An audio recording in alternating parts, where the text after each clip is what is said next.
Hey, everybody, this is Alex Merced, former vice chair of the Libertarian National Committee here. And I just want to say thank you. I want to say thank you to Joe Jorgensen and Spike Cohen for running an amazing campaign this year. They have traveled all across the country. I've seen all sorts of events being organized by volunteers, state coordinators, and seen much of the amazing work that you guys have been putting in.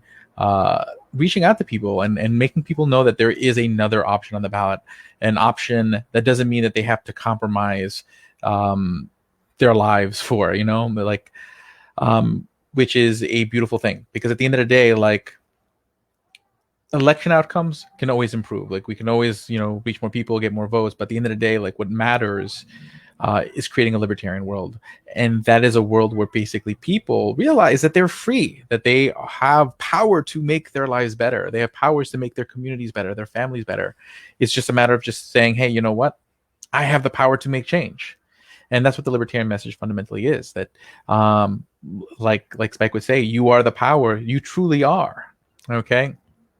And getting that message out there has a fundamental difference in people's lives, in the sense that there's people, once they hear that message, will make different choices in their lives. They'll play different roles in their communities. They become part of the Libertarian Party fabric and will help the future wins of the Libertarian Party, help the future successes of the party, but at the same time, again, change people's lives and the way they live their lives. So if one person has a much better life, a much richer life, because they've now been able to realize that the power that they hold in their hands because of the work you did, that's awesome. But I think many more have. And then the other thing to keep in mind, this is something I had to keep in mind when I ran for U.S. Senate, and something that was very clear when when Larry Sharpe ran for governor, is that you touch a lot more people than just the ones that vote for you. Okay, there was a lot of people who heard what I had to say when I was traveling around New York in 2016. That even though they may have not voted for me in the end, they still came back to me and said, "Hey, Alex, you made me think differently about issues." And I know similar experience to pretty much every libertarian candidate's had. They've reached people and they had people think more critically about things, whether it's overseas interventions that only really escalate tensions abroad and only conflicts that breed more conflict, or whether it's the drug war that creates sort of systemic poverty because basically people can't pick themselves up because you're putting a conviction on people's records for nonviolent nonviolent things that shouldn't be crimes, and now they can't get work. They're perpetually stuck in this system of poverty and crime because of this never-ending drug war. At the same time, all the other problems of the drug war, whether it's just sort of the quality control of black markets that really results in more overdoses, in all sorts of really just bad things that black markets create. Okay, because you take out the transparency and the quality control of markets out of it, or of natural transparent markets out of it. Okay, whether we're talking about sort of what happens when you raise taxes. Okay, talking about, like, not just that taxes are, we want you to have more of your money, you should keep all of your income, you worked for it, but at the same time, when you raise taxes, that comes out of somewhere. If it comes out of your paycheck, that means that's less money that means you have to work extra hours, which means that's less time that you get to spend with your family, because you have to make up what was taken out of your income to pay those bills. And if you work extra hours, that means there's less hours for somebody else who would like to pick up a few hours. Okay, on top of it, if you're the business, that means you might have to cut the amount of hours you have available to all your employees. That might mean you have to cut the quality of goods that you offer so that we can make up the cost. That might mean that you have to what was the other one I was thinking of? You may have to cut things like dividends. Okay, you may have to cut, or basically just take a hit to your profits. And if you take a hit to your profits, that's going to make it harder for you to raise capital as a business, which means you don't get to grow and create new jobs in the future. So taxes always come out of somewhere.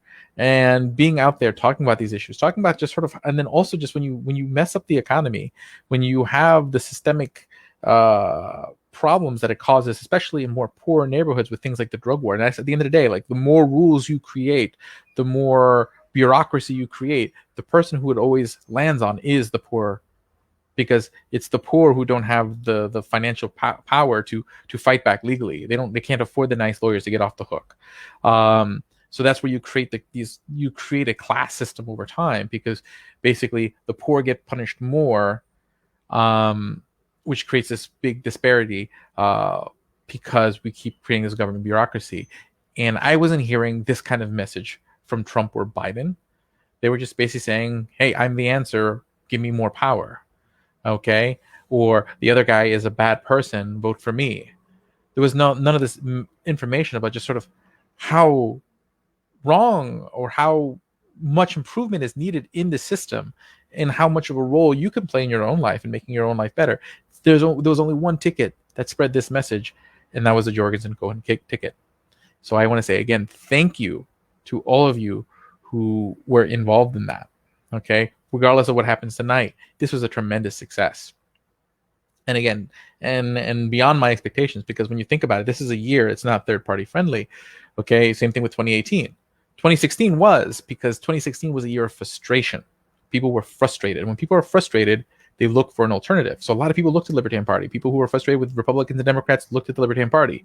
People who were frustrated, and then sometimes the alternative is different things. So some people were looking for alternative and they voted for Trump. Some people look for alternative, they just didn't vote at all. But 2016 was a year of frustration and people acting out of frustration. 2018 and 2020 have been years of acting out of fear. When people act out of fear, they run to safety. Okay, they don't take risks. Okay, and at the end of the day, the hope that liberty brings is a risk. Okay, because when you make your own choices, there is uncertainty, and that's a beautiful thing. People always focus on when there's uncertainty, bad things can happen, but it's only in uncertainty that great things can happen. Okay, it's only when you don't know how bad things can be that you don't know how good things can be. Okay, but it's in your power. You have the ability to make choices that can turn that certainty into great results. When things are completely certain, you know that nothing too bad's going to happen. Nothing too good's going to happen. Okay, at the end of the day, you cut it off at both ends and you limit the possibilities of the richness of the life you can have. But again, only one ticket spoke to how we're limiting the amazing experiences and richness of experience, of relationships, of life that people can have. Because when you have free exchange of ideas, free exchange of goods and services, free association between people, because people can freely travel and they can exchange those ideas of goods and services, create new bonds and friendships, and which create all sorts of beneficence to all of society. Because we are free, there was only one ticket spreading that message, and that was the Jorgensen Cohen ticket. So I say thank you. Thank you so much for everything you guys did this year. Okay, it's an amazing thing to see how everyone in the party has been on the same page, working to get this message out this year. Whether you are a quote unquote radical or a quote unquote pragmatic, you've been on the same page of getting the message out there. It has been sort of one of the most joyous times I can look at and take a look at the party and be really excited about its future. Okay, it's not necessarily the friendliest environment to our cause, but we've persevered. We've continued to grow. We've continued to pull off small wins, to see new leaders rise, to see new faces come in and really kind of put energy into this movement that's still growing, that's still got momentum, and I'm excited to see continue to grow in the years to come. I definitely have been sort of a little bit on the sidelines these last few months as my life has gone through a lot of changes this year. I do hope to get back to be more around in the near future as I start getting to a place where I can start thinking about sort of what my plans are, what's next are. And I'm excited to see all you guys again and to get to know all you guys again, because I certainly missed you all. But once again, thank you for all the work you guys have done these last few months. It's been an amazing thing to watch. You guys are doing great work. You're changing the world. People may not give us the credit. People may not see it, but you are changing the world. You are changing people's lives. You are creating a reminder to people that freedom matters, not just because it sounds nice, because it actually makes a difference. It actually gives us an environment where we can have better systems of governance, better markets, better relationships, better everything. Okay, at the end of the day, when people have consent on their side, when people can use consent to opt out of abusive, economic relationships, social relationships, uh, political relationships, when people can opt out, that is the ultimate form of accountability, because you don't have to wait. You don't have to wait 4 years. You don't have to wait 2 years.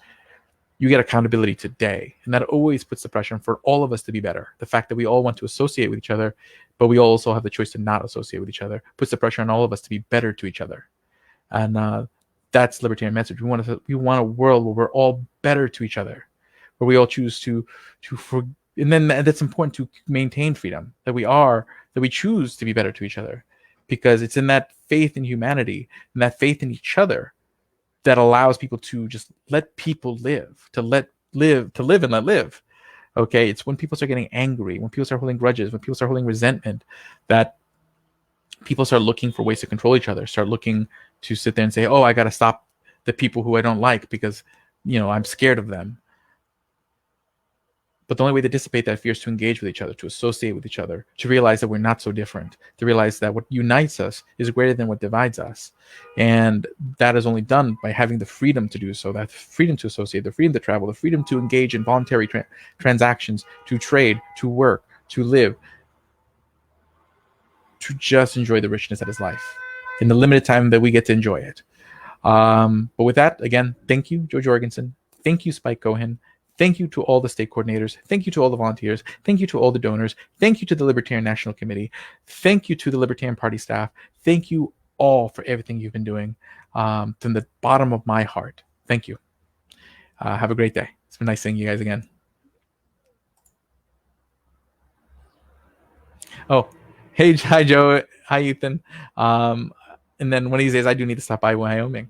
But yes, I'm going to wrap it up here. Thank you guys for everything you guys have been doing. It's been amazing to see. And you fill my heart with optimism and hope for the future.